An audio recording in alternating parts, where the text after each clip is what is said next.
মাছে ভাতে বাঙালি এ কথা কিন্তু মানতেই হবে।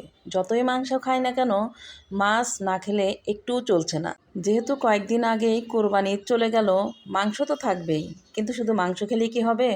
তার পাশাপাশি শাক সবজি মাছও তো খেতে হবে। আসসালামু আলাইকুম, কেমন আছেন সবাই? আশা করি সবাই ভালো আছেন। নতুন একটি রেসিপি নিয়ে আপনাদের সাথে হাজির হয়ে গেলাম জিনাত শওকত ব্লগ থেকে। আমি আপনাদের জিনাত আপু। অনেকদিন হলোই বাজার থেকে চিংড়ি মাছ কিনতে চাই, আসলে চিংড়ি মাছটা কেনাই হয় না।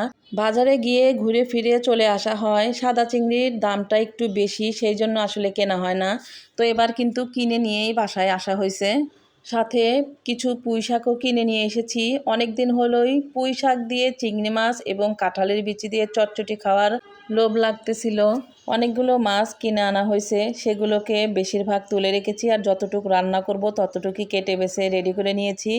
এদিকে কাঁঠালের বিচি, কাঁচামরিচ, পেঁয়াজও রেডি করে নিয়েছি। শাকগুলো ধুয়েও রেডি করে নিয়েছি, এখন শুধু রান্নার পালা। একটা ছড়ানো ফ্রাই প্যান নিয়েছি, তার মধ্যে সরিষার তেল, কাঁচামরিচ, পেঁয়াজ একটু হালকা করে ভেজে নিব। তারপরে একে একে কিন্তু অল্প অল্প করে মশলা দেব, খুব একটা বেশি মশলা দিয়ে রান্না করব না।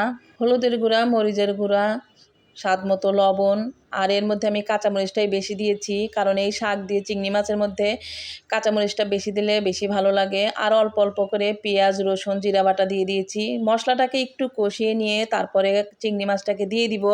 রান্না করা দেখেই তো আমার লোভ লাগতেছে যে এত সুন্দর রান্না, আজকে গরম গরম ভাত দিয়ে খেয়ে নিব। মাংস খেয়ে খেয়ে একঘেয়েমি হয়ে গেছে।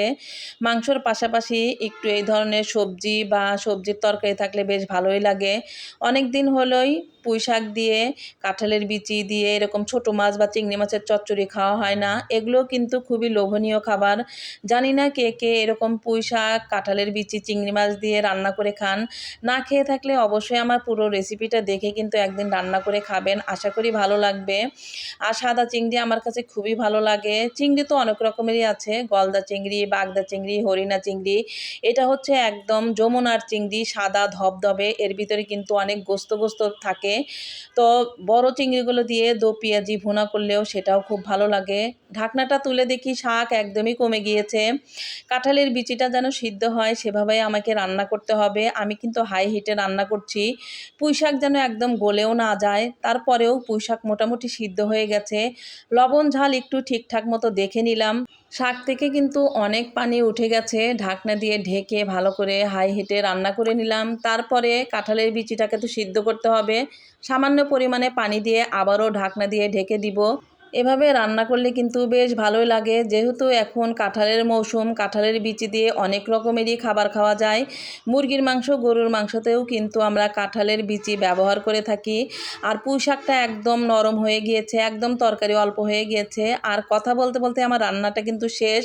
আমার তো দেখেই খেতে ইচ্ছে করছে, তাই তো গরম ভাত নিয়ে একদম বসে পড়েছি। তো কার কার এটা দেখে খেতে ইচ্ছে করতেছে, অবশ্যই রেসিপিটা খুব সহজ, আপনারা একদিন রান্না করে খেতে পারেন। আর পুঁই শাকের এই ডাঁটাটা খেতে তো অসাধারণ লেগেছিল।